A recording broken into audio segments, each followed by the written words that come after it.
আল্লাহ রাব্বুল আলামিন বলেন, ইয়া আইয়ুহাল্লাযীনা আমানু তাকুল্লাহা ওয়া কুলু কাওলান সাদীদা ইউসলিহ লাকুম আ'মালাকুম ওয়া ইয়াগফির লাকুম যুনুবাকুম ওয়া মান ইউতি'ইল্লাহা ওয়া রাসূলাহু ফাকাদ ফাযা ফাওজান আযীমা। জোরে বলুন আল্লাহু আকবার। আল্লাহু আকবার। সূরাতুল আহজাবের শেষ দিকে আল্লাহ রাব্বুল আলামিন ঈমানদারকে ডাক দিয়ে বলছেন, ঈমানদারেরা, আমি আল্লাহ, আমাকে ভয় করো এবং সদা সত্য কথা, স্ট্রেট কথা বলো। এই সত্য কথা যদি বলতে পারো, ইউসলিহ লাকুম আ'মালাকুম, আল্লাহ তোমার যে সমস্ত ভুলভাল তুমি করেছিলে, যে গুনাহগুলো করেছে, এগুলোকে সংশোধন করে আল্লাহ তোমার আমলনামায় সওয়াব দিয়ে দিবেন, সমস্ত গুনাহগুলো মাফ করে দিবেন। শুধু তাই নয়, ওয়া মান ইউতি'ইল্লাহা ওয়া রাসূলাহু, সাথে যদি তোমার আনুগত্যটা আল্লাহর হয়, নবীর হয়, তোমার চাইতে মহা সাফল্যবান বান্দা এই পৃথিবীতে আর কেউ থাকবে না। জোরে বলি সুবহানাল্লাহ। সুবহানাল্লাহ। তাহলে আমার বন্ধুগণ, নাজাত পাইতে হলে আমাদের কথা ঠিক করার দরকার আছে না নাই? আছে। যার কথা ঠিক নাই তার ঈমান ঠিক নাই, বিশাল ব্যাপার। যার আমানত ঠিক নাই তার ঈমান ঠিক নাই। লা ঈমানা লিমান লা আমানাতা লাহ, লা ঈমানা লিমান লা আহদা লাহ। যার ওয়াদা ঠিক নাই, আমানত ঠিক নাই, তার তো ঈমানই নাই। আমি বলিনি, বলেছেন মুহাম্মদ সাল্লাল্লাহু আলাইহি ওয়াসাল্লাম। নামাজ পড়লে কি জান্নাত পাবো না? নামাজ পড়ার ফলাফল হতে হবে সে যেন মিথ্যা কথা না বলে। নামাজির ফলাফল হলো সে যেন বান্দার হক নষ্ট না করে। নামাজের হক হচ্ছে সে যেন তার মুখ থেকে বাজে কোনো কথা না বলে। নামাজি হবে পৃথিবীর সবচেয়ে ফার্স্ট ক্লাস মানুষ। আর পৃথিবীর ফার্স্ট ক্লাস মানুষই হবে নামাজি, আবার নামাজি হবে পৃথিবীর ফার্স্ট ক্লাস মানুষ। আলহামদুলিল্লাহ বলেন। আমরা কি এমন চরিত্র আনতে পারবো না ইনশাআল্লাহ? ইনশাআল্লাহ। একটু জোরে বলি ইনশাআল্লাহ। ইনশাআল্লাহ। শুধু একটু সিদ্ধান্ত নিতে হবে। মরে যাব তো ভাই, কেউ তো বাঁচার জন্য আসেনি। যে কোনো মুহূর্তেই যখন তখন আমি মরে যাব। গতকালকেই দিনাজপুরের আমার একজন খুব কাছের মানুষ, খোদা বক্স, খুব ভালো একজন মানুষ ছিলেন এবং জনদরদি ছিলেন এবং জনপ্রিয় মানুষ ছিলেন। বয়স কম, বাইক চড়ে একটা মোড় পার হতে নেই, সেখানেই তিনি ইন্তেকাল করলেন। জীবন তো এমনই, কিন্তু জীবনটাকে সাজায় নিতে পারলে পৃথিবীর মানুষ কাঁদবে না, পৃথিবীর মানুষ হাসবে না, পৃথিবীর মানুষ কেঁদে যাবে, আমি হাসব। ঠিক কিনা বলেন? আমার আনন্দ চিত্ততা নিয়ে আমি দুনিয়া থেকে বিদায় হব, কিন্তু পৃথিবীর মানুষ আমাকে না আফসোস করবে, আহারে কি ভালো লোকটাকে আমরা বিদায় জানায় দিলাম। এজন্য পৃথিবীর মানুষের মাঝেও যদি আমরা অমর থাকতে চাই, আমাদের নেক আমল দরকার না বদ আমল দরকার? নেক আমল দরকার। হ্যাঁ, বদ আমল দিয়েও খ্যাতি অর্জন করা যায়। ফেরাউনের কম লোক চিনে? ফেরাউনকে অনেক লোক চিনে, কিন্তু ফেরাউনের নামে কোনো মানুষ পৃথিবীতে নাই। ওই একটা ব্যক্তি ফেরাউন আছে, কিন্তু মুসার নাম সবাই জানে কি জানে না? এখানেও যদি খোঁজা হয়, মুসার নাম আছে না নাই বলেন তো? মুসা। ইয়াহইয়া আছে না নাই? সভাপতির নাম কি বলেন? ইয়াহইয়া। জাকারিয়া আছে না নাই? ইব্রাহিম আছে না নাই? আচ্ছা, তাহলে ইব্রাহিম পাবেন, ইসমাইল পাবেন, জাকারিয়া পাবেন, ইয়াহইয়া পাবেন, মুসা পাবেন, ঈসা পাবেন। দেখি আবুল আহাব কই? আবুল আহাব। ফেরাউন দেখি দুই একটা আছে, ফেরাউন পাবেন না, নমরুদ পাবেন না। কেন? তাদের খ্যাতি ছিল, কিন্তু সেই খ্যাতি ছিল হলো কুখ্যাতি। কি খ্যাতি বলেন? কুখ্যাতি। দেখলেন না, এই 10 বছর ধরে শুধু চাপাই মারল, খেলা হবে, উনি এখন নাই। ঠিক কিনা বলেন? তাকে চেনে না এমন কোন লোক আছে নাকি? সবাই চেনে, কিন্তু কি হিসেবে চেনে? চাপাবাজ। কি হিসেবে চেনে? চাপাবাজ। আমরা শুধু চাপাই শুনলাম এই দীর্ঘ 53 বছর, বহু লোকের চাপা শুনলাম। এই জাতি চাপা যে মারতে পারে, কোন চাপার শুনতে চাই না। আমরা আল্লাহর গোলাম, মরে যাব যখন তখন। আমরা সব দেখা শেষ করেছি, আমরা একটু কোরআনটাকে দেখতে চাই। আমরা এবার আস্তে কন কেন, জোরে বলুন ঠিক কিনা? আমরা নারায়ে তাকবীর, আল্লাহু আকবার, নারায়ে তাকবীর, আল্লাহু আকবার। আল কোরআনের আলো সংসদে জ্বালো, আল হাদিসের আলো সংসদে জ্বালো। আমরা কোরআনকে দেখতে চাই। কোরআন কার? আসতে বলবেন না কার? ওই সূর্যটা কার? ওই চন্দ্র কার? সাত আকাশ কার? ওই সূর্য আমার অকল্যাণ না কল্যাণ? আমার ক্ষতি না উপকার? যে আল্লাহ সূর্যের মালিক, যে আল্লাহ চন্দ্রের মালিক, সে আল্লাহর পক্ষ থেকে নাজিল হয়েছে এই কোরআন। ছোটখাটো কোনো বিষয় নয়, কিন্তু এটা আল্লাহকে চেনার মাধ্যমই হলো এই কিতাব। আল্লাহ যে আমার রব, তিনি যা আখিরাত রেখেছেন, এই কথাটার উপরে আকীদা মজবুত হবে তখনই যখন বান্দা কোরআনকে রপ্ত করতে পারবে। কি কিতাব এটা জানেন? যে যুগে মানে বিগ ব্যাং এর কোনো চিন্তাই মাথায় ছিল না। বিগ ব্যাং একটা থিওরি, এই তো হালে এটা প্রমাণ হলো। অথচ বিগ ব্যাং থিওরির কথা আল্লাহ রাব্বুল আলামিন ১৫০০ বছর আগে বিশ্ববাসীকে জানিয়ে দিয়েছেন। কল্পনা করা যায়? আল্লাহ রাব্বুল আলামিন বলেন, আওয়ালাম ইয়ারাল্লাযীনা কাফারু আন্নাস সামাওয়াতি ওয়াল আরদা কানাতা রাতকান ফাফাতাকনাহুমা ওয়া জাআলনা মিনাল মাই কুল্লা শাইইন হাই। জোরে বলুন আল্লাহু আকবার। ওই কাফেররা কি ওই জিনিসের দিকে তাকায় না, ওই বিষয়ের দিকে তাকায় না যে সময় এই আকাশ এবং জমিনটা পরস্পর লাগানো ছিল, আসমান জমিন পরপর লাগানো ছিল, একটা মহা ধাক্কার মধ্য দিয়া মহাশূন্যের সৃষ্টি হয়েছে। এই যে মহা একটা ধাক্কা, এটার নাম হলো বিগ ব্যাং। আল্লাহ রাব্বুল আলামিন ১৫০০ বছর আগে জানায়া দিলেন। বিজ্ঞান কি প্রমাণ করেছে না কোরআন থেকে ধার করেছে? ধার করেছে, কোরআন থেকে ধার করেছে। সূর্যের নিজস্ব আলো আছে, চাঁদের নিজস্ব কোনো আলো নাই। যে সূরা ফুরকান থেকে আমি তেলাওয়াত আলোচনা শুরু করার আগে তেলাওয়াত দিয়ে শুরু করেছি, ওই তেলাওয়াতকে আয়াতের কিছু আগে আল্লাহ তার নিজের আগে পরিচয় দিয়েছেন, এরপরে বান্দার পরিচয় দিয়েছেন। বান্দা কেমন হওয়া দরকার, বান্দার চরিত্র তুলে ধরেছেন। আগে তুলে ধরেছেন আল্লাহ তাআলার পরিচয়, তিনি নিজেই তুলে ধরেছেন তিনি কে দেখেন।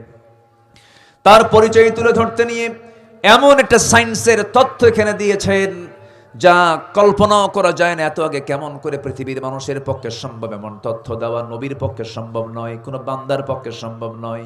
যারা পারেন ঠোঁট মিলিয়ে বলুন, তাবারাকাল্লাযী জাআলা ফিস সামাই বুরুজান ওয়া জাআলা ফিহা সিরাজান ওয়া কমারাম মুনীরা।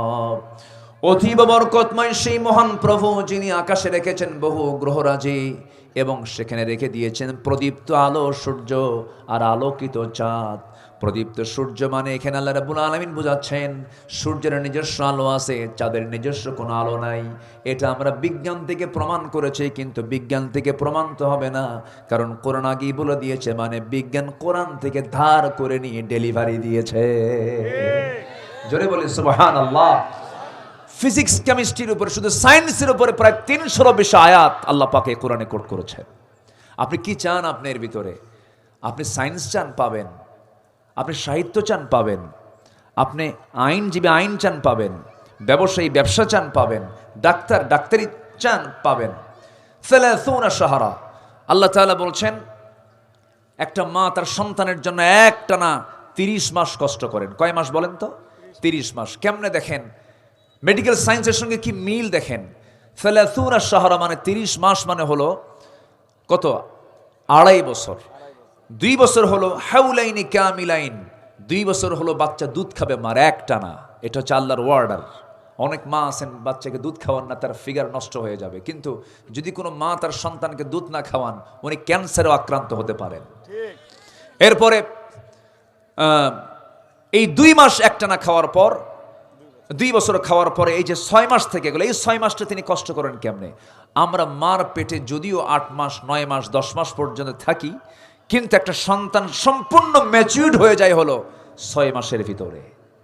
মানে কি? আল্লাহ তাআলা কত আগে এই ৬ মাসে যে একটা পরিপূর্ণ বাচ্চার আকৃতি চলে আসে তার মার পেটের ভিতরে, সে যখন তখন পৃথিবীতে আসতে পারে। এই তথ্য পৃথিবীর কোনো মানুষের পক্ষে ১৫০০ বছর আগে বলা সম্ভব? অপারেশন সিজারের সেই যুগ ছিল কি সে সময়? তাহলে আমার নবীজি নিজে বলেছেন এটা আল্লাহর কথা। আসতে বলবেন না, কার কথা বলেন? আরো জোরে বলেন, কার কথা? মেঘমালার ওজন আছে। এই মেঘমালা যে মেঘ আমরা দেখি, এটার ওজন আছে, টনকে টন ওজন। আমার রাসূল কি কোনোদিন ওই যুগের মানুষকে কোনোদিন সেই সময় ওই কি নভমণ্ডলে কোনো পাথফাইন্ডার অথবা কোনো নৌযান এরকম কোনো কিছু পাঠাতে পেরেছে? গেছে কেউ? না। কেমন করে পারলেন তিনি? এরকম করে ফি আদনাল আরদ, গোটা পৃথিবীর নিম্নাঞ্চল হলো সেই মধ্যপ্রাচ্যের ডেড সি এলাকাগুলো, নিম্ন সাগরগুলো। কোরআন এগুলো কত আগে এই তথ্যগুলো দিয়ে দিয়েছে। এরকম করে আমি যদি শুধু সায়েন্স অ্যান্ড কোরআন এরপরে যদি কথা বলি, ঘন্টা পার হয়ে যাবে। এক কথায় কোরআন সকল কিছুর তথ্য দিয়েছে, কোরআন সকল কিছুর ফয়সালা দিতে সক্ষম। যে ইমানদার এই ইমান রাখে না যে কোরআন দিয়ে দেশ, সমাজ, রাষ্ট্র চলতে পারে, এই চেতনা যে ইমানদারের মধ্যে লালন হয় না, ওটাই ইমানদার নয়, ওটা ভণ্ড, ওটা প্রতারক। কথা ক্লিয়ার? ক্লিয়ার। আমার কথা কি বোঝা যায়? কোরআন হচ্ছে এমন একটি কিতাবের নাম, আইন এবং প্রশাসনের চলন্ত এক বিশ্বকোষ। হ্যাঁ, আমেরিকাতে ওই যে মিরাসের যে অংশ বন্টন, যেটা উত্তরাধিকার সম্পত্তি, যেটা বাবা মারা গেলে সন্তান কতটুকু পাবে, কোরআন যে রায়টা দিয়েছে, সূরা নিসার প্রথম দিকের 7 থেকে 12 নম্বর আয়াত পর্যন্ত পড়ে নেবেন। যে হিসাবটা আল্লাহ পাক দিয়েছেন ফারায়েজের, যে উত্তরাধিকার সম্পদের যে কথাটা বলেছেন, পৃথিবীর কোন আইন এমন সুন্দর সুষ্ঠু সমাধান উত্তরাধিকার সম্পত্তিতে নাই। আলহামদুলিল্লাহ বলেন। কোথাও পাবে? আমেরিকাতে একবার ওরা করলো কি, বাবা মারা গেলে পরে ধরেন 4 ছেলে আছে, বড় ছেলের সম্পদ সব ভাইয়ের চাইতে একটু বেশি করে দিল। তাদের আইনে তারা পাশ করলো। এই আইন পাশ করার পর পরবর্তী 10 বছরে কোনো ফ্যামিলিতে বড় ভাই বেছে নেই, সব মার্ডার হয়ে গেছে। সব কি হয়েছে? মার্ডার তো হবেই, কারণ উল্টাপাল্টা আইন করলে তো এরকম কিছু হবেই। আবার ওটা উল্টায় নিয়ে সবার সমান সমান করে দিয়েছে। শোনেন, আমরা আমেরিকা, ইউরোপের কথা বলি, ওরা রাস্তায় চলতে নিয়ে কিন্তু ডান দিকে চলে, আর আমাদেরকে চালায় কোন দিকে? আজ থেকে কোন দিকে চালায়? বাম দিকে চালায়। ওরা বলে মিথ্যা বলো না, আর আমাদেরকে তাদের পররাষ্ট্রনীতি দিয়ে যা বুঝায়, ওরা মিথ্যার জগতই মনে হয় বসবাস করে। ওরা নিজেরা ভালো থাকতে চায়, কিন্তু আমাদেরকে খারাপ করতে চায় ওরা। ওদের ফাঁদে আমরা পা দেব না। আমাদের সব কিছু আছে, আমাদের কোরআন আছে, হাদিস আছে। আমার চরিত্র গড়ার জন্য বেশি দূরে যেতে হবে না, কোরআনটাই আমার আপনার জন্য যথেষ্ট। ঠিক কিনা বলেন? কে বলেছে আমেরিকা সুখের দেশ? সবচেয়ে বেশি মানসিক রোগীর দেশ হচ্ছে আমেরিকা। পাগলা বেশি, অশান্তি, সেখানে মার্ডার বেশি। কে বলেছে শান্তির দেশ? না, আমরা আমার দেশকে সুন্দর করে ঢেলে সাজাবো। যুবকরা তোমরাই পারবে, চরিত্রকে সুন্দর করো। বিয়ার আগে আকাম কুকাম করবা না। গার্লস স্কুলের সামনে ইতিমের মধ্যে বসে থাকবা না। এই আছে না যুবক, কিছু আছে না? হ্যাঁ, গার্লস স্কুলের সামনে যে ইতিমের মতো বসে থাকে, যেন বাপও নাই মাও নাই। মেয়েটা বের হয় পিছন দিয়ে ইতিমের মতো যায়, আর বলে 3 দিন হলে খাই না। এই আছে না? নাই? আছে। এগুলো লস প্রজেক্ট, এগুলো লস প্রজেক্ট, এর লাভ নাই এগুলো করে। বিয়ার আগে যারা প্রেম করবে, ওদের বিয়ার আগেই প্রেম শেষ হয়ে যাবে। বিয়ার পরে আর প্রেম হবে না, শুধু হবে কিলাকিলি। বিয়ার পরে কি হবে? কিলাকিলি। এই জন্য মোহাব্বতের সময় মোহাব্বত করতে হবে। তোমার জীবন এখন গড়ো, সুন্দর করে সাজাও তোমার জীবনটাকে। তুমি কি জানো, 1000 রাতের তাহাজ্জুদ নামাজ পড়ার যে সওয়াব, তার চাইতে উন্নত চরিত্র হলো তুমি পরনারীর দিকে চেয়ে না থেকে তুমি সেজদায় পড়ে আল্লাহর কাছে কাঁদো। জোরে কান সুবহানাল্লাহ। তুমি তোমার যৌবনকে নষ্ট করো না, তোমার উন্নত চরিত্র দিয়ে তুমি চলতে পারো। 1000 রাতের নফল নামাজের চাইতে এটার সওয়াব আল্লাহ পাক বেশি দিয়ে দিবেন। চরিত্রকে সুন্দর করো, মিথ্যা কথা বলো না, নামাজটা সুন্দর করে পড়ো, নিজের জীবনকে ঢেলে সাজাও। জীবন কয়টা? আসতে বলেন কেন? এই জীবন কয়বার? এই যে পৃথিবীতে কয়টা? একটা। চলে গেলে কি আর ফিরে আসবো কোনোদিন? না। আমাকে সুন্দর জীবন গড়তে হবে, প্রত্যেক সেকেন্ডকে আমরা কাজে লাগাবো। জোরে বলি ইনশাআল্লাহ। তবে চলতে গিয়ে কিছু ভুল হয় না? আজ থেকে ভুল হয় না? ভুলের মাফ আছে না নাই? পৃথিবীতেও কিছু ভুলের মাফ আছে, কিছু ভুলের মাফ নাই। আল্লাহর কাছেও কিছু ভুলের মাফ আছে, কিছু ভুলের মাফ নাই। এর মধ্যে অন্যতম গুনাহ হচ্ছে, যারা শিরকের গুনাহ করবে তাদের মাফ হবে না, যারা খুন করবে তাদের মাফ হবে না, তাদের দুনিয়াতেও মাফ হবে না। এই 16 বছর মানুষ হত্যা ছিল সবচাইতে কমন বিষয়। রাষ্ট্রীয় সন্ত্রাসী করা হয়েছে। আল্লামা সাইদির মতো মানুষ একটা সম্পদ, উনি আমার দেশের জন্য, সবার জন্য সম্পদ। সেই লোকটাকেও তিলে তিলে 13 বছর জেলখানায় রেখে রিমান্ডে নিয়ে জুলুম করে অত্যাচার করে হিন্দু পুলিশ দিয়ে পিটানো হয়েছে তাকে। শেষ পর্যন্ত একটা সুস্থ মানুষকে জেলখানা থেকে বের করে পরিকল্পিতভাবে নাটক সাজিয়ে চিকিৎসার নাম করে হসপিটালে ভর্তি করায়া পয়জনিং করে বিষ প্রয়োগ করে হত্যা করা হয়েছে। সম্মানিত ভাইয়েরা, যাদের চক্রান্তে এগুলো হয়েছে, যারা তার হত্যার সঙ্গে জড়িত, তারই তৈরি করে দেয় তাফসীর মাঠ। তাফসীর মাহফিলের এই ময়দান থেকে সুস্পষ্টভাবে জানান দিতে চাই, যাদের চক্রান্তে এমন মহান ব্যক্তির হত্যাকাণ্ড হয়েছে, অবিলম্বে তাদেরকে গ্রেফতার করে চূড়ান্তমূলক শাস্তি নিশ্চিত করা হোক। রাজি আছেন কারা কারা? হাত উঁচু করে দেখান মুসলমান। নারায়ে তাকবীর, আল্লাহু আকবার। নারায়ে তাকবীর, আল্লাহু আকবার। আল কোরআনের আলো, আল হাদিসের আলো। আল্লাহ কবুল করুন, জোরে বলে আমিন। আরো জোরে আমিন। পৃথিবীতে সবচাইতে বড় অপরাধ কি জানেন?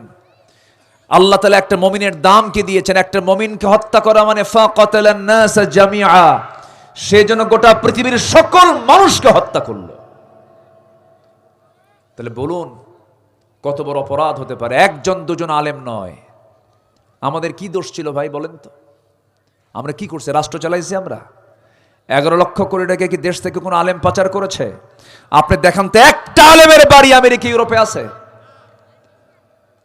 আমেরিকা ইউরোপে ডজন ডজন বাড়ি 11 লক্ষ কোটি টাকা দেশ থেকে পাচার করেছে। তাদের মুখে দেশপ্রেম মানায় না, ওরা ভণ্ড, ওদেরকে ধরা দরকার।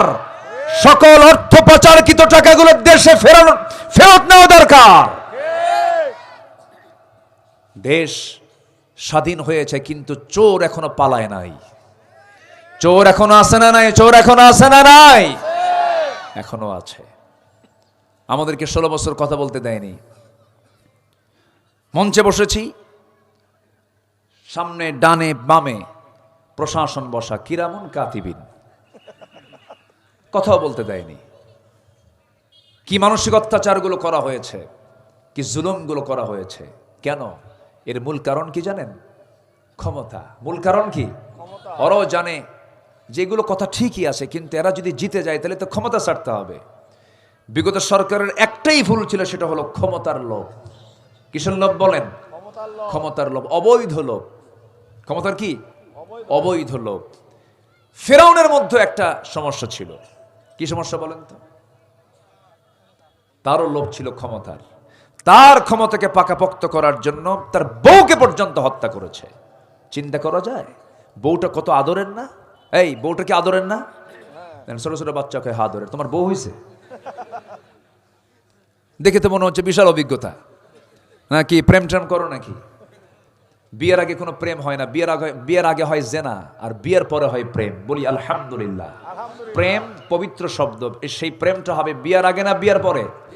অনেকে প্রাউড করে বলে, হুজুর আমাদের এই বিয়েটা না লাভ ম্যারেজ।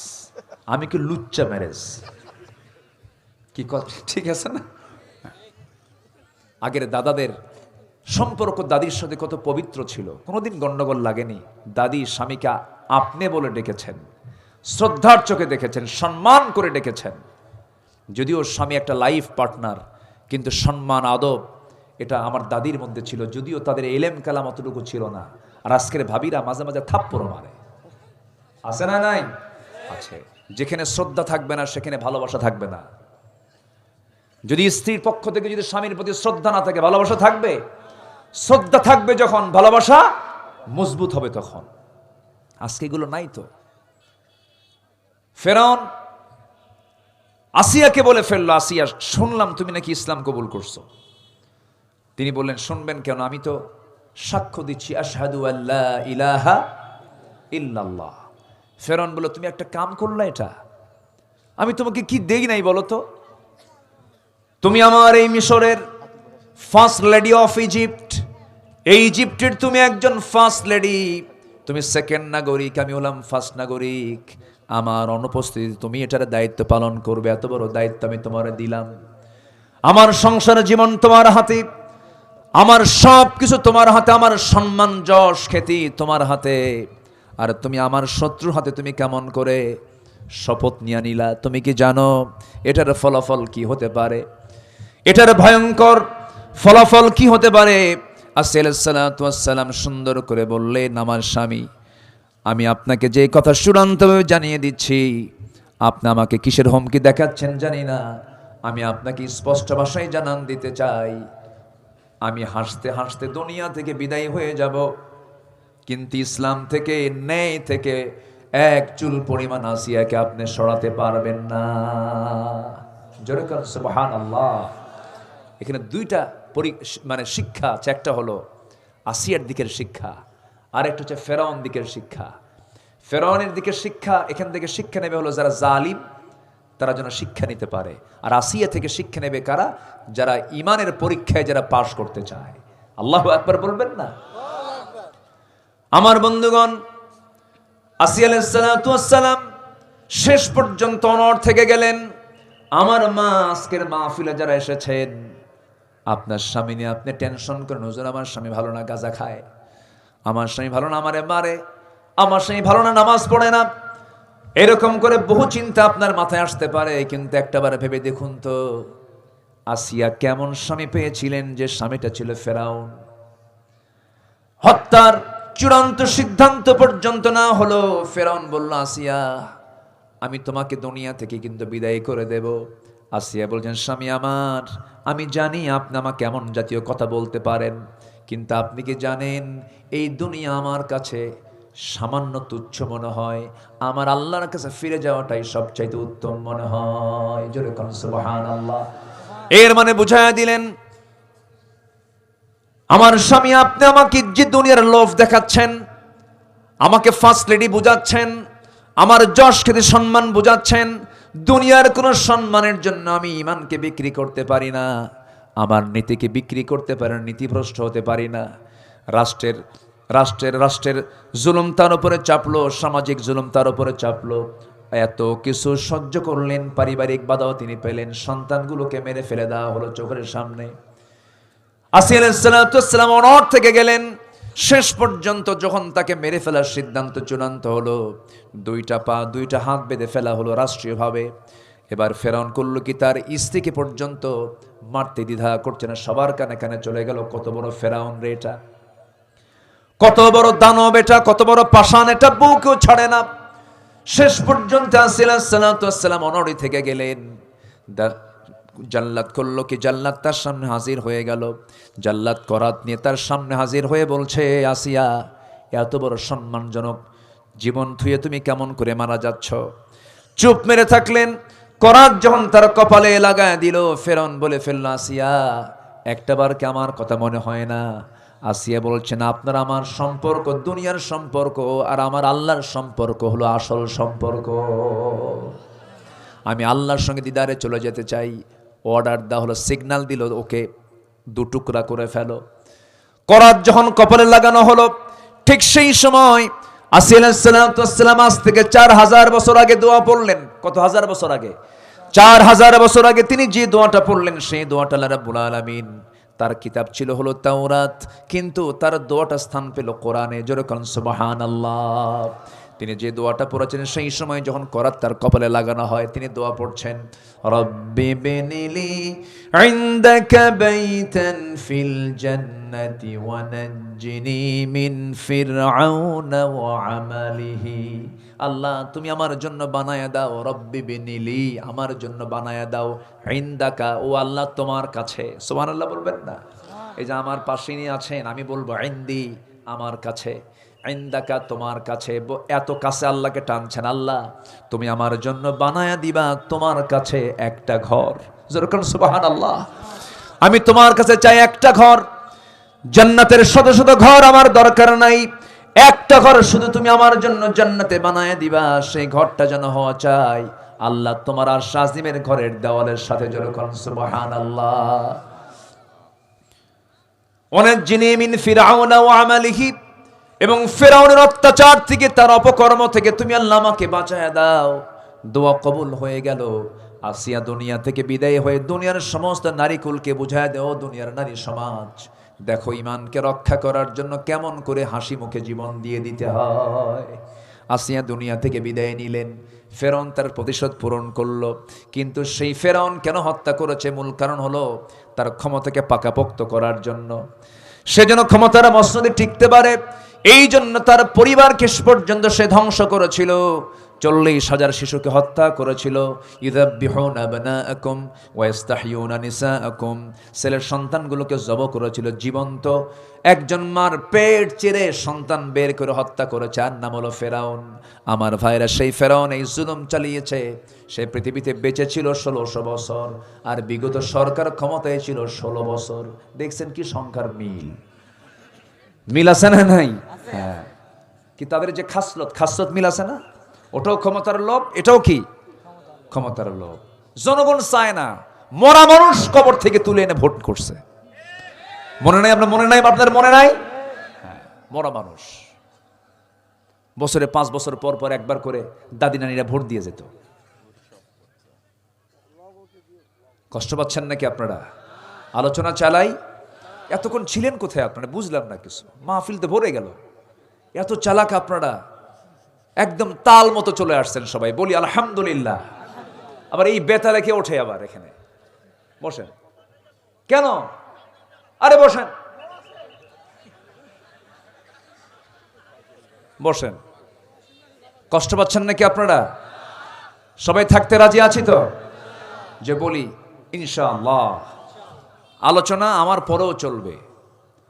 একজন আলোচক আছেন, খুব চমক দেখাবে সে আজকে। আমাকে যে মিশু যে বলল, বিভিন্ন সুরে সে কথা বলে, এটাও তো একটা যোগ্যতা। যার যে যোগ্যতা তাকে মূল্যায়ন করা উচিত। আমার দেশে মানে পজিটিভ চিন্তা না করে, ফেসবুক তো এখন দেখি কিছু মানুষের নোংরামি দেখি। মানুষের পজিটিভ ভাবা উচিত। নিজের দোষ খুঁজে আর অপরের গুণ খুঁজে যে চিন্তা করে, সে হচ্ছে পৃথিবীর শ্রেষ্ঠ মানুষ। নিজের ভিতরের দোষ খুঁজবেন আর অন্যের ভিতরে গুণ খুঁজবেন। ওর মধ্যে কি কি গুণ খুঁজে পাওয়া যায়, ওই গুণটা আমি আমার মধ্যে নিয়ে আসবো। আর আমার ভিতরে কোন দোষগুলো আছে, সেই দোষগুলোকে আমার জীবন থেকে মাইনাস করে গুণগত মর্যাদার অধিকারী হব। এটাই হচ্ছে মানুষ। আর যে অন্যের দোষ খুঁজবে, তার মুখ থেকে গীবত বের হবেই। আসতে কোন কেন? আচ্ছা বলুন তো, কোন অপরাধ পৃথিবীতে আছে যা জেনার চেয়েও ভয়ঙ্কর? বলেন। গীবত মানে কি? কারো কোনো কথা ওটাকে মিথ্যা বলা না সত্য বলা?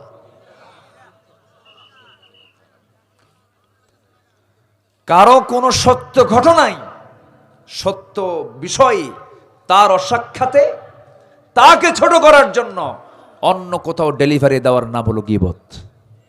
তাহলে চিন্তা করে দেখুন, গীবত কি আমাদের দ্বারা হয়? আস্তে আস্তে কয়, গীবত কি হয়? মনে হয় বছরে 2-1 বার। হ্যাঁ, বছরে 2-1 বার। চিন্তা করে দেখুন তাহলে জেনা কি হচ্ছে। দেখেন, জেনার শাস্তি হলো জেনার শাস্তি কি জানেন? নিজের জীবন পৃথিবীতে রাখাই যাবে না, এই জীবন শেষ হয়ে যাবে। জেনার শাস্তি হচ্ছে ফারজুমুহু মানাকালাম মিনাল্লাহ, পাথর মেরে শেষ করে দাও ওকে। আর সেই জেনার চেয়ে ভয়ঙ্কর গুনাহ হলো আল গীবাতু আশাদ্দু মিনাজ জিনা। সেই গীবত হামেশা চলছে। অনেক নামাজিও গীবত করে, তাহাজ্জুদ গোজার গীবত করে। গীবতের ফলাফল কি জানেন? কিয়ামতের দিন যার গীবত করা হয়েছে, তার যে গুনাহগুলো ট্রান্সফার হয়ে বিকাশের মতো যে গীবত করছে, তার আমলনামায় চলে যাবে। কি কথা কি বুঝতেছেন? আমি ভাইয়ের গীবত করলাম, আমি মারা গেলাম, ভাইয়ের আমলনামায় যত গুনাহ ছিল সব গুনাহ আমার আমলনামায় আসবে। আর আমার আমলনামায় যত সওয়াব ছিল সব বিকাশে চলে যাবে। কার আমলনামায়? ভাইয়ের আমলনামায়। তাহলে কোন তো গীবতের ফলাফল কি খারাপ না ভালো? বলেন, ভালো না খারাপ? খারাপ। ফেসবুক পাইছে এখন, বুঝলেন? কিছু হলেই ফেসবুকে দিয়ে দেবো। কিন্তু একটা হুমকি, তথ্য সন্ত্রাসেরা যারা ব্যক্তিগত জীবনের কথা প্রকাশ করার জন্য হুমকি দেয়, তারা হচ্ছে তথ্য সন্ত্রাসী। ঠিক কিনা? সংশোধন করুন। আমি একটা গুরুত্বপূর্ণ কথা বললাম এই জাতির জন্য, এই কথাটা বলা দরকার। আপনি আপনার ভাইয়ের ভুল পেয়েছেন, তার কাছে যান, আপনি তাকে সংশোধন করুন, তাকে বলুন, তাকে বুঝান। আপনি কি জানেন মান সাতারা মুসলিমান সাতারাহুল্লাহু ইয়াউমাল কিয়ামা, যে ব্যক্তি কোনো মুসলমানের ব্যক্তিগত কোনো দোষকে গোপন করবে, আল্লাহ কিয়ামতের দিন তার দোষকে গোপন করবেন। এটা বিশাল ব্যাপার। আপনি দেখেছেন একটা ভাইয়ের অপ্রিয় একটা ঘটনা ঘটছে। দেখেন, সাক্ষীও কিন্তু এখানে বিষয় আছে। কোনো যুবক এবং যুবতী যদি জেনার কাজে লিপ্ত হয়, সাক্ষী লাগবে কয়জন বলেন তো? বলেন, শিখে নেন কয়জন? তাহলে যুবক যুবতী জেনা করতেছে, সাক্ষী লাগবে কয়জন? যদি একজন দেখলে পরে এটা যদি প্রচার করতে নাই, আসামি কে হবে? যে প্রচার করবে সে কিন্তু আসামি হবে, কিন্তু ও পিটন খাবে। কথা বোঝেন নাই? যদি এই দুজন অস্বীকার করে, ইসলাম ওকে শাস্তি দেবে, ঠিক কিনা?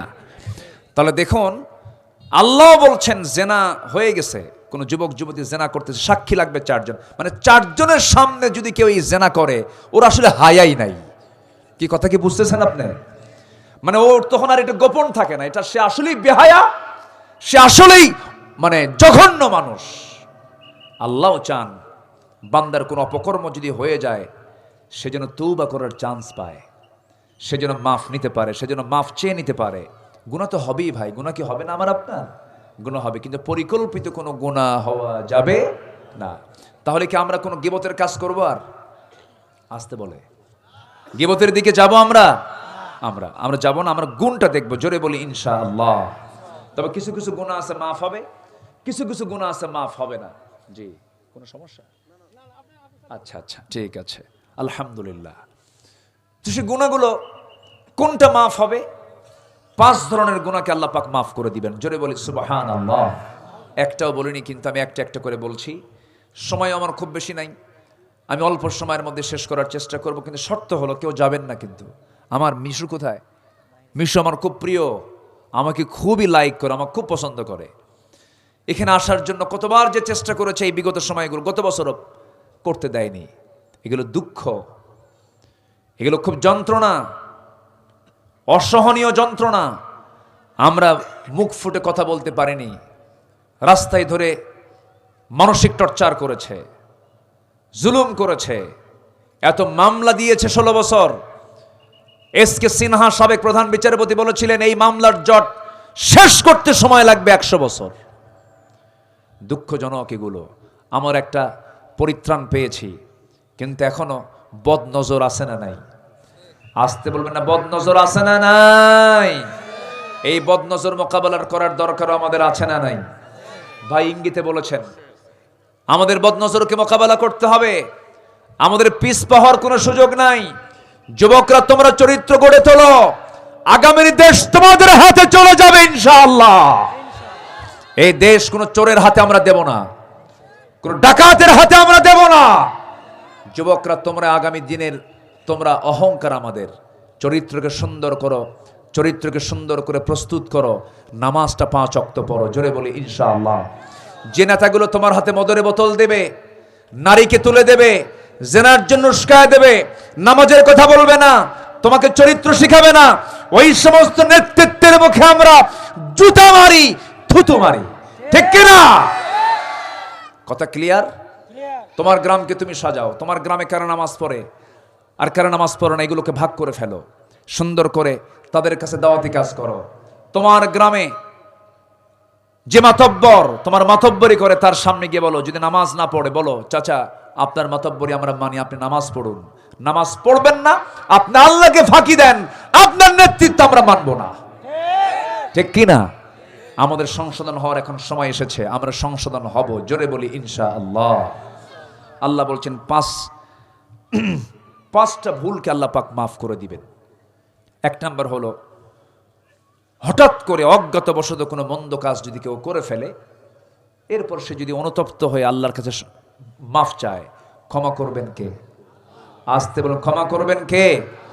আল্লাহ রাব্বুল আলামিন বলেন, সুম্মা ইন্না রাব্বাকা লিল্লাযীনা আমিলুস সুআ বিজাহালাতিন সুম্মা তাবু মিন বা'দি যালিক ওয়া আসলাহু ইন্না রাব্বাকা মিন বা'দিহা লাগফুরুর রহিম। জোরে বলুন আল্লাহু আকবার। বিজাহালাতিন, অজ্ঞতাবশত তুমি যদি কোনো ভুল করে ফেলেছো, তুমি জানতেন এটা ভুল হবে, এটা অপরাধ হবে, আল্লাহ তোমাকে মাফ করে দিবেন। আর তুমি যদি তওবা করো, এরপরে যদি ঈমান আনতে পারো, আল্লাহ তোমাকে মাফ করে দিবেন। বান্দা, তোমার গুনাহ যত বড়, আমার আল্লাহর রহমত তার চাইতে অনেক বেশি বড়। জোরে কোন সুবহানাল্লাহ। বান্দার গুনাহ হয়ে যাবে, তওবা করলে মাফ করবেন তিনি আমার কে? একজন মহিলা সাহাবীর কথা মনে হয়ে গেল। সেই মহিলা সাহাবী জেনার মতো জঘন্য একটা কাজ হঠাৎ তার জীবনে ঘটে গেছে। অনুতপ্ত হৃদয়ে চোখের পানি ফেলে ফেলে কান্দেন, সেজদায় পড়ে কান্দেন। এক পর্যায়ে বিচারপতির সামনে চলে গেছেন। নবী হলেন তখন বিচারপতি, চিফ জাস্টিস মুহাম্মদ সাল্লাল্লাহু আলাইহি ওয়াসাল্লাম। রাসূল বিচারপতির আসনে বসেছেন, বিচার করেছেন, চোরের বিচার করেছেন, ডাকাতের বিচার করেছেন। একদিন এক ডাকাতের বিচার করলেন, বললেন, এই ডাকাত আমার রাখালকে মেরেছে, যেমন ভাবে তাকে ওইরকম করেই মারো। একজন ডাকাত এক রাখালকে জব করে হাত কেটে পা কেটে উটগুলো অপহরণ করে নিয়ে চলে যাচ্ছিল। রাসূল টের পেলেন, বললেন, যাও সাহাবীর, ওকে যেখানে পাও সেখান থেকে ধরে আনো। ধরে আনা হলো, দুই পা হাত পা বেঁধে তাকে জব করা হলো। রাসূল অর্ডার দিলেন। এমন সময় মৃত্যুর পূর্বেই ওই ডাকাত বলল, ভাই আমার পানির জন্য ছটফট লাগছে, এক গ্লাস পানি দেওয়া যায় নাকি? সাহাবীরা নবীর কাছে অনুমতি চান। রাসূল বলেন, তাকে পানি দেওয়া যাবে না। কেন? আমার রাখালকে যখন সে মেরে ফেলে, সে পানি চেয়েছিল, সে পানি দেয় নাই, ওকেও পানি দিও না। আল্লাহু আকবার বলবেন না? রাসূলকে শুধু আমরা দয়ার সাগর চিনি। তিনি যে বিচারে কত কঠোর ছিলেন, যেটা ন্যায় সেই বিচারটাই তিনি করেছেন। চুরি করে ধরা পড়েছে এক মহিলা চোর, চুন্নি, তার নাম ছিল ফাতেমা। আমার নবীর মেয়ের নাম কি? ফাতেমা। চুরি করে ধরা পড়ছে। সাইয়েদনা ওমর ফারুক এসে রাসূলকে সুপারিশ করে বলছেন, হুজুর, ওই ফ্যামিলির লোকজন আমার কাছে আসছিল, দেখুন তো শাস্তিটা মাফ করে দেওয়া যায় নাকি? আমার নবীর চেহারা আলাদা হয়ে গেল, রক্তিম আকার ধারণ করে বলছেন, ওমর, তোমার মতো মানুষ আমার কাছে এরকম করে সুপারিশ করে, এটা কেমন কথা?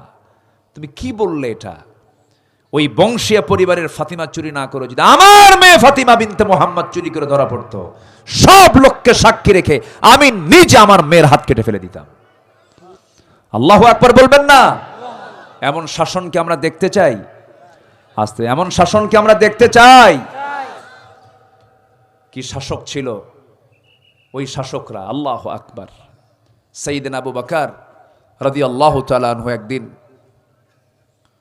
রাতের আধারে দৌড়াচ্ছেন, দৌড়ি এক প্রতিবেশীর ঘরের মধ্যে ঢুকলেন।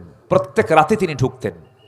সেই ঘরের মধ্যে কেউ ছিল না, থাকতে হচ্ছে একজন বুড়ি মানুষ, স্বামী নাই, সন্তান নাই, শুধু একা, চোখেও দেখে না বুড়ি মহিলা, তার খেদমত করবে কে? কোনো লোকও নাই। একজন শাসনকর্তা শেষ রাত্রে প্রত্যেক রাতে তিনি ঢুকতেন, তার কাপড় চোপড় ধুয়ে, তার খাবার টাবার প্রস্তুত করে সব ধুয়ে টুয়ে তার সামনে দিয়ে এরপরে চলে আসতেন। ওমর ফারুক রাদিয়াল্লাহু তিনি চিন্তা করলেন যে এই মহিলার খেদমত করে কে? তিনি একদিন খেদমত করতে আসলেন, বলেন, মা একটু দরজা খোলেন, আপনার কিছু খেদমত করে থুয়ে যাই। বলতেছে, না, দরকার নাই। একজন খাদেম আসছিল, সে খেদমত করে থুয়ে চলে গেছে। কে এত রাতে আসে? 2-3 দিন ধরে, 2-3 রাত ধরে তিনি সার্চ করলেন, কিন্তু পাচ্ছেন না খুঁজে। 3-4 দিন পরে দেখেন একজন ঘরের মধ্যে ঢুকলো, তিনি আড়ালে দাঁড়ালেন। ঘর থেকে যখন বের হলেন, দেখতে পেলেন কেউ না, তিনি হচ্ছেন প্রথম খলিফা আবু বকর। সামনাসামনি দাঁড়িয়ে বলছেন, আমিরুল মুমিনিন, সব খেদমত আপনি করবেন, আমাদের জন্য কোনো কাজ রাখবেন না নাকি? সাইয়েদনা আবু বকর বলছেন, ওমর রে, কাল হাসরের ময়দানে আমার আমলনামা নিয়ে আমাকে উঠতে হবে, আমাকে আমার কাজ করতে দাও, আমাকে বাধা দিও না। সারা জীবন তিনি খেদমত করে গেছেন। 2 বছর পর তিনি ইন্তেকাল করলেন। দ্বিতীয় খলিফা ওমর ফারুক ক্ষমতার মসনদে বসলেন। তিনি করলেন কি, সাইয়েদনা আবু বকরের ইন্তেকালের পরের দিনে চলে গেছেন ওই মহিলার বাড়ি খেদমত করার জন্য।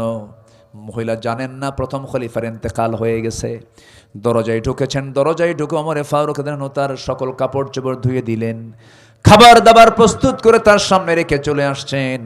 মহিলা জানে না কে খেদমত করে থুয়ে গেছে। শুধুমাত্র খাবার সামনে নিয়ে যখন বসে পড়েছেন, একটা খেজুর যখন মুখে নিয়েছেন, খেজুরটা মুখে দেওয়া মাত্র ওই খেজুরের ভিতরের বিচিটা তার দাঁতের সঙ্গে লাগলো। তিনি আস্তে করে কান্নাকাটি করে মনে মনে চিন্তা করেন, বুঝতে পেরেছি আমার প্রথম খলিফা মনে হয়, প্রথম খাদেম আবু বকর বুঝি পৃথিবীতে বেঁচে নেয়। কারণ আমার আবু বকর যখন আমার খাবারগুলো রেডি করতে আসতো, সে খেজুরের বিচিগুলো পর্যন্ত ছেড়ে দিয়ে সে সুন্দর করে খেজুরগুলো রেখে যেত, যেন আমার কষ্ট না হয়। আমি নিশ্চিত আমি নিশ্চিত হয়ে গেছে এই খেজুর দেখে আমার আবু বকর আর দুনিয়াতে বেঁচে নাই। জোরে কোন আল্লাহু আকবার। আমার ভাইয়েরা, তাদের জনসেবা কি ছিল, খেদমতটা কি ছিল? আমার বন্ধুগণ, সাইয়েদনা ওমর ফারুকের মতো মানুষ কি ধরনের মানুষ ছিলেন তিনি? সারা রাত ধরে মানুষ ঘুমাতো, তিনি ঘুমাতে পারতেন না, জনগণকে দেখতেন। তিনি মাঝে মাঝে বলতেন, ফোরাত নদীর তীরে একটা কুকুর যদি অনাহারে মারা যায়, ইরাকের রাস্তা খারাপের কারণে রাস্তার মধ্যে যদি গর্তের মধ্যে উটের পা পড়ে যদি উটের পা ভেঙে যায়, কিয়ামতের দিন আমি ওমর আমাকে আসামির কাঠগড়ায় দাঁড়িয়ে তার জবাব দিতে হবে। সাইয়েদনা আবু বকর রাতের বেলা যখন জনগণকে দেখতে যেতেন, খালি পায়ে যেতেন। খড়ম জুতো পায়ে দিলে পর আওয়াজ হবে, খালি পায়ে হাঁটতেন। তাকে প্রশ্ন করা হলো, খালি পায়ে হাঁটেন কেন? পাথরের আঘাত লেগে চামড়া ফেটে রক্ত বের হতে পারে, আপনি আহত হয়ে যেতে পারেন, জুতা পায়ে হাঁটবেন। তিনি বলতেন, শোনো, আমার খড়ম জুতা নিয়ে যখন রাস্তায় হাঁটতে যাব আওয়াজ হবে, এই আওয়াজে যদি আমার নাগরিকের ঘুম নষ্ট হয়ে যায়, কিয়ামতের দিন আমাকে আসামির কাঠগড়ায় দাঁড়িয়ে তার জবাব দিতে হবে। আর আমার দেশের কোনো ফার্স্ট ক্লাস কেউ যদি, প্রথম কাতারের যদি কোনো নেতা অথবা মন্ত্রী অথবা প্রেসিডেন্ট যদি রাস্তায় আসবে বগুড়ায়, সিরাজগঞ্জ রোডের হাটিকুনরুল থেকে রংপুর পর্যন্ত সব বাস, সব যানবাহন বন্ধ, নেতা আসিতেছেন, ওই সমস্ত নেতৃত্ব আমরা মানি না, ঠিক কিনা? মাহাথির মোহাম্মদকে নিজের চোখে দেখেছি আমি মালয়েশিয়াতে। আমি শপিং এ ঢুকেছি, মাহাথির মোহাম্মদ এবং মিসেস মাহাথির মোহাম্মদ দুজন শুধু একা শপিং ঘুরতেছে, তার সামনেও কেউ নাই, পিছনেও কেউ নাই। আধুনিক দুনিয়াতেও সম্ভব এটা। আমার দেশে এগুলো ট্রেন্ড চালু হয়েছে, অপচয়, এগুলো অপচয়। এক নেতার পিছনে 500 গাড়ির তেলের টাকা, জনগণের টাকা, ঠিক কিনা? এগুলো অপচয়। এত ভয় পান কেন? সামনে প্রোটোকল, পিছনে প্রোটোকল লাগে, এত ভয় পান কেন? যারা জনগণের নেতা হবে তাদের কোনো প্রোটোকল লাগে না। রাগ করতেছেন? রাগ করতেছেন? কতগুলো আমাদের জানার দরকার আছে না নাই? সাইয়েদনা ওমর ফারুক রাদিয়াল্লাহু তাআলা আনহু একদিন একটা হাদিস শুনলেন এক সাহাবীর কাছ থেকে, যার মধ্যে চুল পরিমাণ অহংকার থাকবে সে জাহান্নামী। শোনা মাত্রই তিনি বাচ্চার মতো কাঁদতেছেন, জমিনে লুটে বেটে কাঁদতেছেন, মানে গড়াগড়ি দিয়ে কাঁদতেছেন। ওমর ফারুক পাগলের মতো কাঁদতেছেন। বলা হলো, ওমর এরকম করে কান্দো কেন? তিনি বললেন, অর্ধ দুনিয়ার শাসন করতে আমি, মাঝে মাঝে আমার কাছে মনে হয় আমি তো শাসক, আমি যে খাদেম মাঝে মাঝে ভুলে যাই আমার মধ্যে তো অহংকার ঢুকে গেছে, আমি জাহান্নামী মনে হয়। ডুকরে ডুকরে কান্দেন আর দোয়া করতেছেন আকাশের দিকে তাকে, আল্লাহ, ও আল্লাহ, আমার কাছে মনে হয় তুমি সারা দুনিয়ার সকল মানুষকে তুমি জান্নাত দিয়া যদি একজন ব্যক্তিকে যদি জাহান্নামের ঘোষণা দিয়ে দাও, আমার মনে হয় একজন সেই জাহান্নামী ব্যক্তি কেউ হবে না। আমার মন বলে আমি ওমর সেই জাহান্নামী ব্যক্তিটা হব। নিজেকে কি ছোট মনে করেছেন তারা? নিজেকে কি অপরাধী মনে করেছেন তারা? আজ পর্যন্ত যারাই ক্ষমতার মসনদে বসেছেন এই দেশে, কেউ কি বলেছে আমার এই কাজটা ভুল হয়েছিল? এদেশের কোন নেতৃস্থানীয় ব্যক্তি কি ভুল স্বীকার করে? আজ থেকে ভুল স্বীকার করে? যারা ভুল স্বীকার করে না, যারা ভুল করে ভুল হয়েছে এই কথা বলতে পারে না, যে ব্যক্তির মুখে সরি শব্দ নাই, তার নেতৃত্ব দেওয়ার কোনো অধিকার নাই।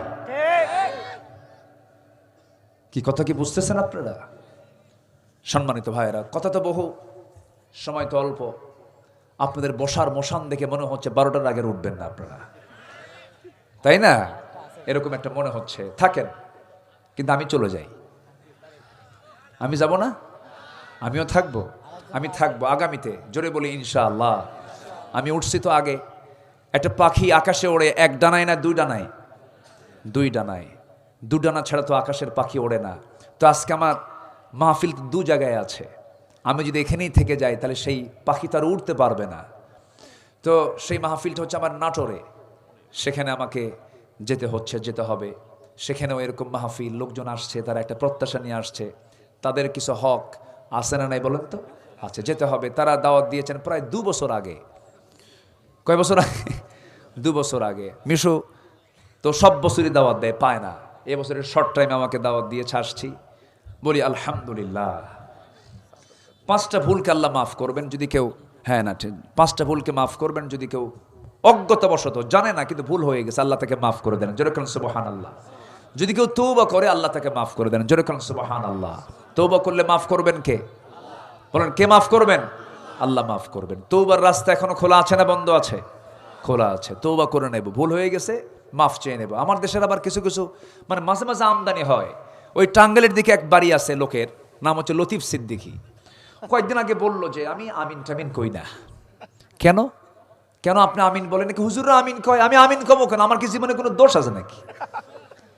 আমার তো কোনো গুনাই না, আমি গুনাহ নাই আমার, আমি গুনাহ মাফ চাবো কেন? এই বেয়াদবটা কয়েক বছর আগে বলেছিল হজ নাকি মুহাম্মাদের ব্যবসা। চূড়ান্ত বেয়াদব এগুলো। 16 বছরের তালিকা করেছে ওরা আলেম ওলামাদের। এখন সময় এসেছে নাস্তিক মুরতাদদের তালিকা করার। এই জমিন তাদের জন্য হারাম। ইসলাম 3টা অপরাধের শাস্তি হত্যার অর্ডার দিয়েছে। নাম্বার 1 কতলুন নাফস, যদি কেউ কাউকে হত্যা করে ওর পৃথিবীতে বাঁচার অধিকার নাই। নাম্বার 2 হচ্ছে আশ-শাইখুজ জানি, বুড়া জেনাকার, বিয়ে করার পরেও যে জেনা করে ওকে পাথর মেরে শেষ করে দেওয়া উচিত, এটা আল্লাহর বিধান। আরেকটা হচ্ছে দিন থেকে যে বের হয়ে যাবে সে হচ্ছে মুরতাদ, তারও পৃথিবীতে বেঁচে থাকার কোনো অধিকার নাই। তা আমার দেশে আত্মস্বীকৃত নাস্তিক কিছু আছে না নাই বলেন তো? আছে না নাই? যারা রীতিমতো আল্লাহকে গালি দেয়, রসুলকে গালি দেয়, কিতাবকে গালি দেয়, ইসলামকে গালি দেয়। চিন্তা করুন কি রেকর্ড করেছিল সেই নেতাগুলো। জাহাঙ্গীরনগর ইউনিভার্সিটির ক্যাম্পাসের সামনে বুক উঁচু করে সাংবাদিকদের ডাক দিয়ে মিষ্টি বিতরণ করে বলে, আজকে আমার ধর্ষণের সেঞ্চুরি হলো। এই পবিত্র শিক্ষাঙ্গনগুলো কিভাবে নাপাক করেছিল তারা। ওই নরধামের নাম হলো মানিক, ওই মানিকটা এখনো কিন্তু আছে। এই সমস্ত কুলাঙ্গারদের ধরে টাঙ্গায় মেরে রক্ত মাংস হাড় হাড্ডি কুত্তা বিলাই দিয়ে খাওয়ানো দরকার। সময় এসেছে আমাদের। কোন অন্যায়কে আমরা প্রশ্রয় দেব না। জোরে বলি ইনশাআল্লাহ, আরো জোরে বলি ইনশাআল্লাহ। 53 বছর প্রতিবেশী রাষ্ট্র আমাদের সঙ্গে যে আচরণ করেছে, এখন সে আচরণ আর করতে পারতেছে না। ডক্টর মোহাম্মদ ইউনূস, যদিও তিনি ইসলামী ব্যক্তিত্ব নন, কিন্তু তার ক্ষমতায় আসার পর থেকে আজ পর্যন্ত ইসলাম বিরোধী কোনো তৎপরতায় আমরা তাকে দেখতে পাই নাই। উনি মুসলিম বিশ্বের জন্য কি অবদান রেখেছেন তা আমি বলতে চাই না।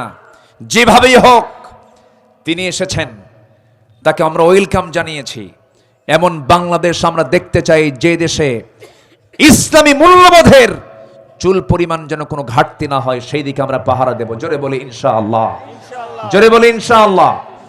সম্মানিত ভাইয়েরা, সম্মানিত বন্ধুগণ, 5টা অপরাধের কোনো দোষ আল্লাহ তাআলা, 5টা অপরাধকে আল্লাহ তাআলা মাফ করবেন। 2টা বলেছি, 3 নাম্বার হলো নেককার ইমানদারদের আল্লাহ পাক মাফ করবেন। যেরকম সুবহানাল্লাহ। নাম্বার 4 হলো পাপাচার করার পর আল্লাহকে স্মরণ করে যারা জেনে শুনে গুনার পুনরাবৃত্তি করবে না, এই ওয়াদা যারা করবে আল্লাহ তাদেরকে মাফ করবেন। ওয়াল্লাযীনা ইযা ফাআলু ফাহিশাতান আও যালামু আনফুসাহুম যাকারুল্লাহ ফাস্তাগফিরু লিযুনুবিহিম। আল্লাহু আকবার বলি। নাম্বার 5 হলো যাদের মধ্যে মোটামুটি 10টা গুণ লক্ষ্য করা যাবে, আল্লাহ পাক তাদেরকে মাফ করবেন। সূরা আহজাব আয়াত নাম্বার 35, এটা আমরা বাড়িতে দেখে নেব। এই 9টা-10টা গুণ যাদের মধ্যে থাকবে আল্লাহ পাক তাদেরকে মাফ করবেন। বলেছেন আ'আদাল্লাহু লাহুম মাগফিরাতান ওয়া আজরান আযীমা। আল্লাহ তাআলা এই 5টা গুণ আল্লাহ তাআলা আমাদের মধ্যে নিয়ে হাজির করুন। 10টা গুণে গুণান্বিত হওয়ার তৌফিক দান করুন এবং আল্লাহ তাআলা যেন আমাদের সবাইকে মাফ করে দেন। জোরে বলি আল্লাহুম্মা আমিন। সবাইকে 5 ওয়াক্ত নামাজ পড়বেন। কারা কারা একটু হাত উঁচু করে দেখেন তো দেখি। জোরে বলি ইয়া আল্লাহ, আরো জোরে বলি ইয়া আল্লাহ। আমাদেরকে 5 ওয়াক্ত সালাত আদায় করার তৌফিক তুমি আল্লাহ দিয়া দাও। জোরে বলি আমিন, আরো জোরে আমিন, আরো জোরে আমিন। আবার বলি ইয়া আল্লাহ, তোমার এই হাত দিয়া তোমার পথে, তোমার পদ্ধতিতে, তোমার ঘরে কিছু দান করার তৌফিক তুমি আল্লাহ দাও। হাত নামান। যারা হাত তুলেছিলেন একটু মেহেরবানি করে এই চোটে একটু হাতের হকটা আমরা আদায় করব মসজিদের জন্য। চাদর যাবে, ব্যাগ যাবে, একটা লোক উঠবেন না, দিবেন না, সমস্যা নাই, কেউ উঠবেন না, সবাই বসুন। জি, ব্যাগ যাবে, যে যা পারি আমরা সবাই দেবো। জিকির করে সুবহানাল্লাহ। হুজুর বলেন এখানে কেউ কিছু দেবে নাকি? আর প্রেজেন্ট এখানে অনেক বিশেষ বিশেষ ব্যক্তিরা আছেন যারা চেয়ার নিয়ে বসে আছেন, প্রতিটি চেয়ারের মূল্য 10,000 টাকা, নাকি বলে দিলাম। যারা স্পেশাল মেহমান যারা আছেন তাদেরকে আমরা মেহরবানি করে আবদার করবো মসজিদের জন্য সবাই দিবেন। আল্লাহ তুমি সবাইকে দেওয়ার তৌফিক দাও, জোরে বলি আমিন। জিকির করেন সুবহানাল্লাহ।